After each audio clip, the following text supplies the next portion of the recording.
అమ్మా. హే, ఏమైంది? ఏం లేదు కౌశిక్, బైక్ మీద వెళ్తూ ఉంటే యాక్సిడెంట్ అయింది. సో హాస్పిటల్లో జాయిన్ చేశారు. చెయ్యి కాలు రెండు ఇరిగిపోయాయి. కష్టపడి సేవ్ చేసుకున్న 5 lakhs, ఆ 5 lakhs మొత్తం హాస్పిటల్లోనే కట్టేశా. ఇప్పుడు సేవింగ్స్ 0. అయ్యో, హెల్త్ ఇన్సూరెన్స్ పాలసీ లేదా? ఇంతకు ముందు నీకే కనుక హెల్త్ ఇన్సూరెన్స్ పాలసీ ఉన్నట్లయితే నీకు అయింది కదా ఖర్చు 5 lakhs, ఆ 5 lakhs మొత్తాన్ని బీమా సంస్థలే భరించేవి.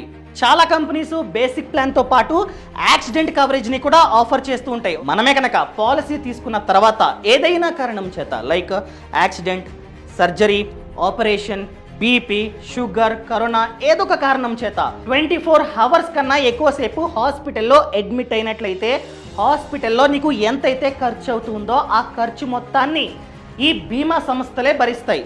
సో దయచేసి ఇప్పుడే హెల్త్ ఇన్సూరెన్స్ పాలసీని తీసుకోండి.